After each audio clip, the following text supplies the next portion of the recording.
2024 July August ছাত্র জনতার এক রক্তক্ষয়ী গণ অভ্যুত্থানের মাধ্যমে স্বৈরাচারী সরকারের পতন হয়েছে।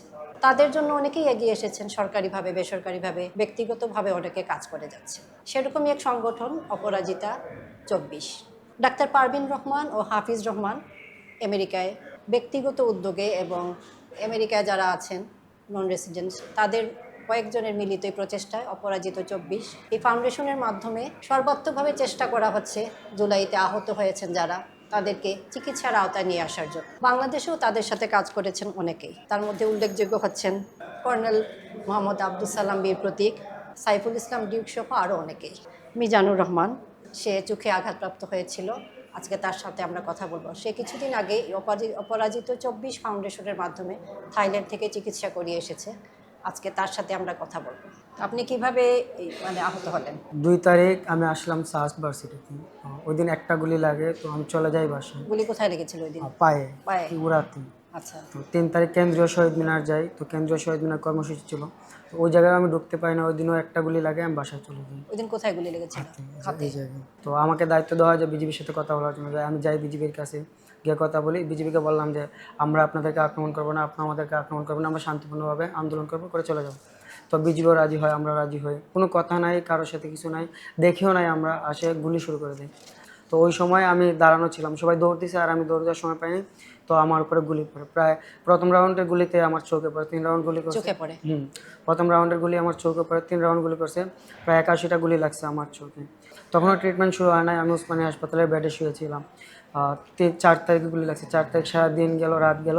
5 তারিখ বিকালকের দিকে আমার অপারেশন হয়। তখন আমার একটা চোখ পুরোপুরি ড্যামেজ হয়ে যায় রক্তক্ষরণের কারণে। অপরাজিতা 24 ফাউন্ডেশনের উদ্যোগে আমি থাইল্যান্ডে যাই। তো আমাকে প্রথমে থাইল্যান্ডের রুতনির নামে একটা হসপিটালে নেওয়া হয়। ওই হসপিটালে আমার বলা হয় যে আমার চোখ উঠাই ফেলতে হবে, ডান চোখ যেটাতে গুলি লাগছে ওইটা উঠাই ফেলতে হবে।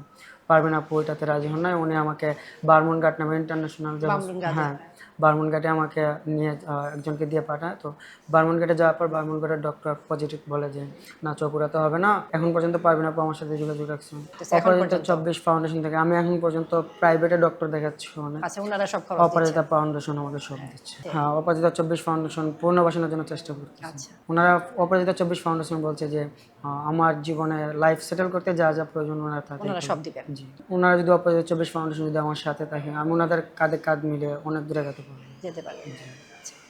আমরা অপরাজিতা 24 ফাউন্ডেশন বাংলাদেশের যে আছেন, কয়েকজন আছেন উল্লেখযোগ্য, তাদের মধ্যে আছেন কর্নেল মোহাম্মদ আব্দুল সালাম বীর প্রতীক।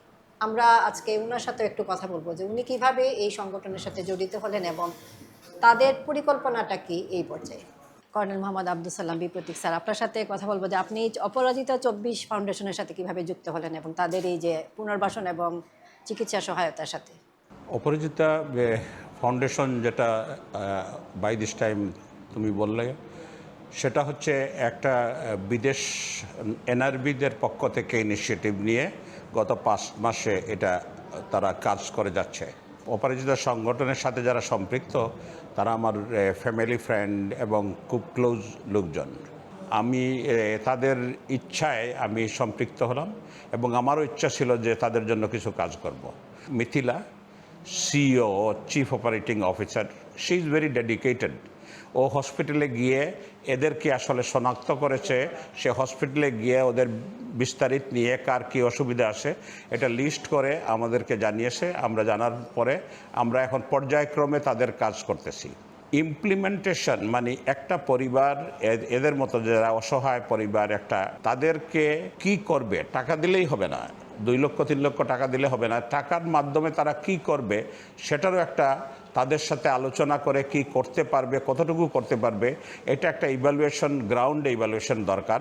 তো আমাদের এই ফাউন্ডেশনের দায়িত্ব হচ্ছে আমরা নিজেদের সোর্স থেকে যা টাকা পাই সেটা আমরা ব্যবহার করব। মোরওভার আমরা সরকারের কাছে বারবার বলতেছি, সরকারের সাথে আমরা পরিচিত হচ্ছি এই বিষয়ে কাজ করার জন্য, যে আমাদের যা খরচ লাগবে আমাদের সংগঠনের এটা আমরা বহন করব। সরকারের টাকাটা আমরা বাস্তবায়ন করার জন্য গ্রাউন্ডে আমরা যাব এবং তাদেরকে পরিকল্পনা করা, কনসালটেন্সি করে, তাদের অ্যাডভোকেসি করে, তাদের সমস্ত প্ল্যানিং, সমস্ত পরিবারের একটা লং টার্ম প্ল্যানিংয়ের জন্য সাহায্য করব। একজনকে আমি কিডনি ফাউন্ডেশনে চাকরি দিয়েছি, একটা আহত, সে মোটামুটি এখন কাজ করতে পারে। এদের 6 জন মেম্বার, ফ্যামিলি মেম্বার, তাদের মোস্টলি ফাদারই ছিল মেইন। আমি তাদের বাসাতেও গিয়েছিলাম এবং তাদের সাথে মোটামুটি পরিকল্পনা করেছি তারা যেটা করতে চায়। এটার মধ্যে আমরা পর্যায়ক্রমে প্রাথমিক পর্যায়ে একটা প্ল্যান দিব আর লং টার্ম একটা প্ল্যানের উপর কাজ করব। এ লেখাপড়া করতেছে, সে কন্টিনিউ করবে, তার ছোট বোন আছে, সে কন্টিনিউ করবে। তাদের বাড়ি যে এলাকাতে, এটা হলো টাঙ্গার হাওয়ার এলাকাতে, ওইখানে পানিতে ইনান্ডেটেড হয়ে যায় বৃষ্টির সময়। তো পানিতে তো তাদের বাড়ির ভিটা নাই, কোনো ঘর নাই, বাড়িতে জায়গা আছে। এই জায়গাতে যদি একটা ঘর বানানো যায় আর ওই ভিটাটা উঁচু করা যায়, তাহলে ওইখানেও তারা শিফট করতে রাজি। এই ব্যাপারে আমরা চিন্তা ভাবনা করতেছি কিভাবে তাদের একটা ভিটে উঁচু করে একটা ঘর বানিয়ে দিয়ে তাদেরকে ওইখানে শিফট করা যায় এবং ওইখানেই একটা ব্যবসা বাণিজ্যের ব্যবস্থা করা যায় এবং তাদের একটা ইনকামের সোর্স করা যায়। এটা নিয়ে আমরা স্টাডি করতেছি। তো আপনারা আজকে এই কষ্ট করে এসে সিলেটের ডাক মিডিয়া তার ইন্টারভিউ নিলেন এবং এটার জন্য ধন্যবাদ। অপরাজিতা 24 ফাউন্ডেশনকে আসলে আন্তরিকভাবে আমরা ধন্যবাদ জানাচ্ছি সিলেটের ডাক মাল্টিমিডিয়ার পক্ষ থেকে। আপনারও সুস্বাস্থ্য কামনা করি এবং আপনি নিজে সফল হন জীবনে, পর্যায়ে একটা দাঁড়াতে পারবেন তাদের সহায়তা, এটা আমরা আশা করি।